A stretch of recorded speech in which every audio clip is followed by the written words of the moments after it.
Driving towards Zolder, I had three things in my mind. Number one, this was only a few days after the Zandvoort track day that you saw previously. And if you remember, I specifically mentioned the tires. They had 7,000 kilometers and plenty of events, and they were not really up to the task in Holland. So now they had to do one more trip, let alone the event there. Number two, the weather forecast looked particularly bad. And although I have been blessed with some fantastic weather during One Lap Europe, the combination of having bad tires and rain didn't really sound fantastic. However, number three was the one that actually worried me the most. Andy, the organizer, told me that sound restrictions at Zolder are very strict, and having trouble with sound before at Brands Hatch, I understood that the tires might be the least of my problems. However, my visit to Zolder proved to be a very interesting one, so let me explain in parts why.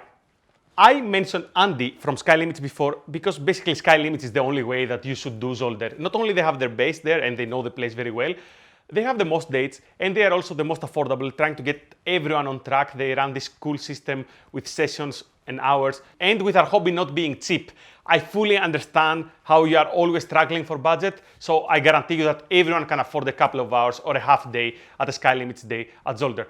So the question now is, why should you drive Zolder? And I tell you that the biggest problem that Zolder has is that it's actually located in Belgium. And when you think of a racetrack in Belgium, everyone will think Spa-Francorchamps. And that is for a good reason.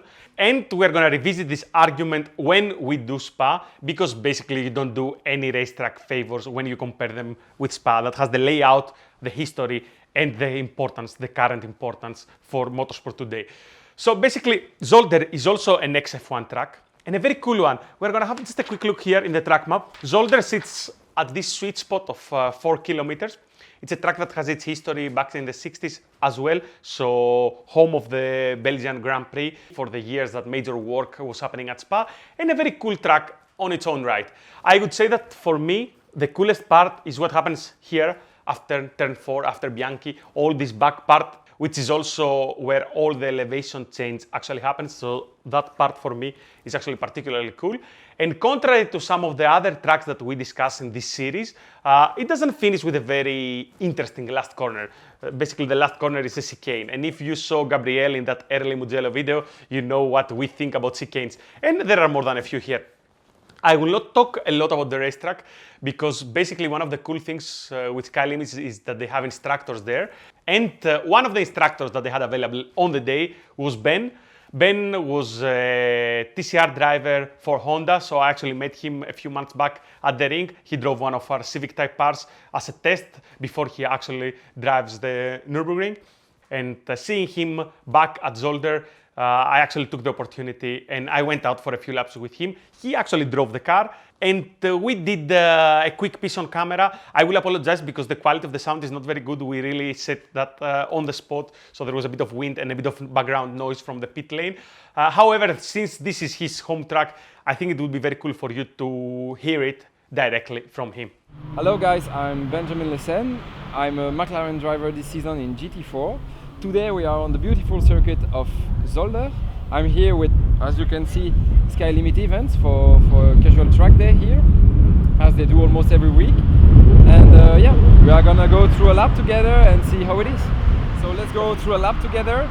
Here the first corner is a left-hander, which is quite fast actually, because here the track is quite wide, so you can keep a lot of speed through the whole corner, and you can go even on the curbs if you have the possibility, because the curbs are not so high, so that's not a problem.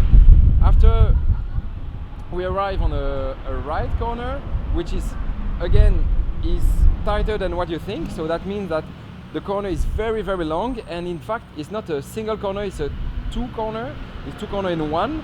It's a double right, where you have always to get your steering wheel fixed through all that right part. After those ones you arrive in the Bianchi corner, which is the fastest corner of the track. So in that one you have to carry as much speed as possible. And actually I made one race here in TCR Benelux when I won the championship, and that is especially the place where I won the championship, because I made a late overtaking there, and it was actually quite impressive and quite nice with the TCR cars. And after that it's the longest straight of the track, so of course that Bianchi corner you have to take it as fast as possible, because due to the long straight there is, it's actually the longest straight of the track. And after that one you arrive on the first chicane where the curbs are quite high, so there you can take them, but your car is gonna literally fly, so that's, you have to know about that before to take them. But you can carry a lot of speed again into those ones, and even if you do a mistake there is plenty of space, so that's not a problem. You can carry a lot of speed into those. And after that chicane you are going uphill through the Martigny Hill, so you go up, and after you go down you have to follow the right line on the left, because there the track is quite narrow, so it's very easy to lose a car and make a mistake. So it's very important to have your car really straight on the ground and follow the right line, because there you are arriving with a lot of speed on the second chicane. So on that second chicane start with a right-hander, where you can cut a lot. So normally the track is doing like a big shape, but you can really cross it without any problem, because the track, it's only paint, the curbs are fake, so you can really cross them and again win a lot of time there. After, in all the other corners, it's a double right. Normally after the chicane you get out of it full throttle, and you can keep the throttle fully for the first right, for the second right also. And after you are going uphill on the left again, going down through one of the last braking, where you have to brake really late. It's very important because you can win a lot of time there, and you can go really on the curb on the inside, that's for sure. You win 2-3 meters easy. And after you go through the last straight, you arrive on the last chicane, which is starting from the left, so left and right, and that chicane is really tricky, because in that chicane, when you are looking at the entry, it feels like you entry always a little bit too late, but you can go in it very late, and then you have to be a lot on the left side to be able to take the right as fast as possible, because you arrive on the last on the last straight, obviously, and yeah, you need to exit of that corner very fast. That's true. Again, I cannot stress enough how important it is to embrace local knowledge. My laps with Ben were actually very interesting. I saw some things very quickly that I needed to go faster. And in the subject of going faster, let me explain to you why I never went as fast as I wanted in Zolder. Very early in the day, in our first session that we went out with Ben, we actually triggered the sound control, and I had to sign an autograph, and basically my car did 104 decibels, and the limit on the track was 98, and they were very strict about it. Sorry? 104. Okay. Okay, I will slow down the next one. I will, yeah, remove. 98 is the... 98. Okay. I remove.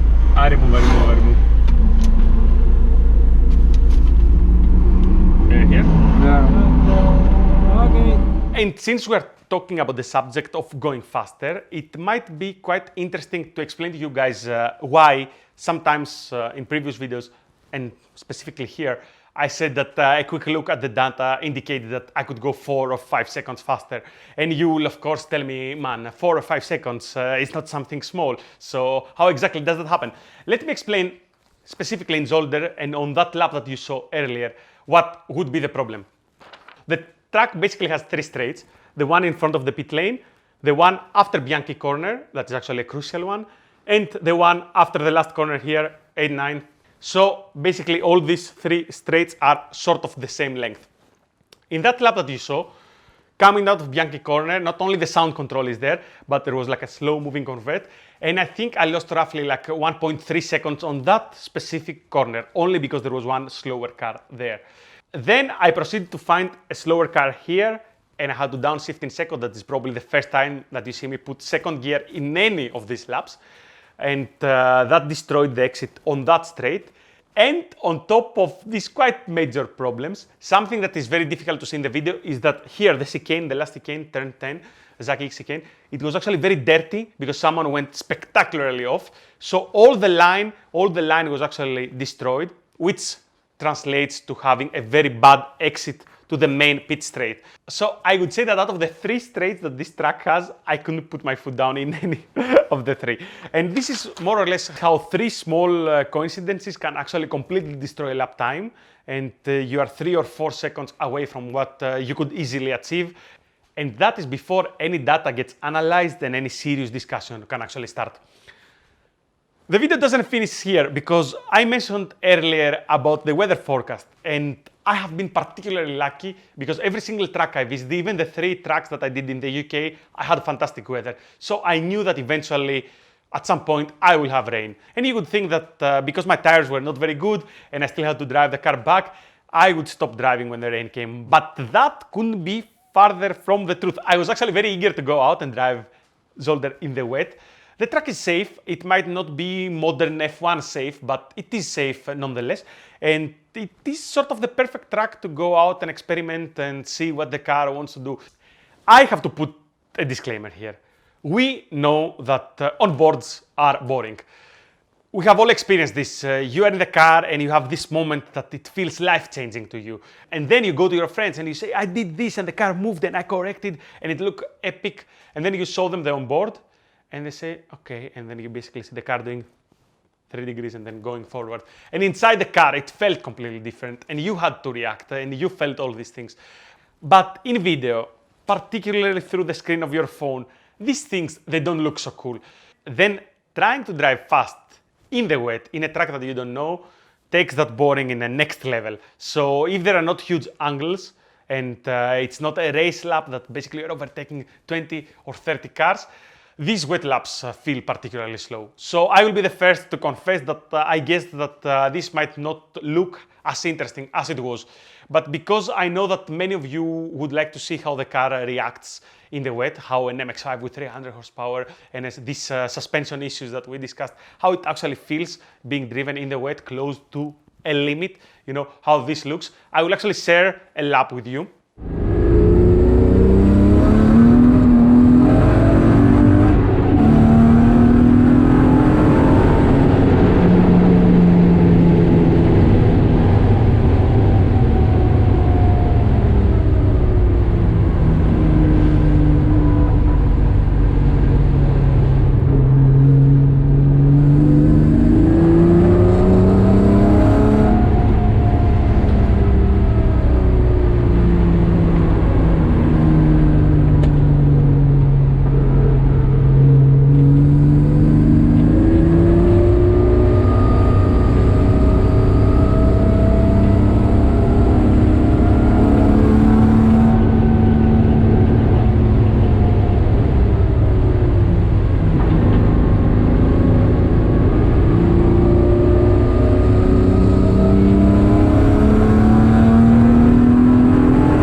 is a little bit funny because I honestly would stay for hours out there driving like this, learning things about my car and myself, evolving as a driver, and basically having fun because the only thing you're using is fuel and you're not going to use brakes and you're not going to use tires.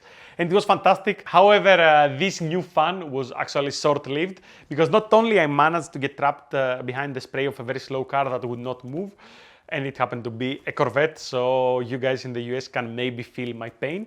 But I also got black flagged once more, and I could not really believe it. It was in the wet. I was never really full throttle, so I could not understand how I triggered the sound limit. But basically, I was like 1 decibel over the limit. It was the second time, and they are very strict, and they banned me. In the wet. No, no. Okay. Does this mean I cannot drive? No, no. I was. Okay. Have a good day. And that was the end of driving Zolder for me. Again, I would like to thank Andy. I would not hesitate to join Sky Limit at any place at Zolder or at any of the other tracks that they do. He's a fantastic guy. He also organizes the Drift Cup at the Nürburgring and a few other cool things. So make sure you check what Sky Limit does. I would like to thank Ben. Having a racing driver give you feedback about your project and help you learn a new place is always particularly cool. And I recommend you, if you are doing a track day and there are instructors available, please use them. I want to believe that this covers a very eventful day at Zolder. I hope you found interesting all these different elements. Finally, I want to apologize to those of you that found maybe the wet content boring. We were not really sure if you guys are going to enjoy this. So if you go out and drive on track in the wet and if this is something of interest, feel free to leave a comment below if this is something that you enjoy. And if you have anything to say about Zolder or this whole One Lap Europe series, again, leave your comments. We are actually reading through them and we enjoy the interaction. I would say that we're going to be back to proper laps soon, so stay tuned and see you in the next one.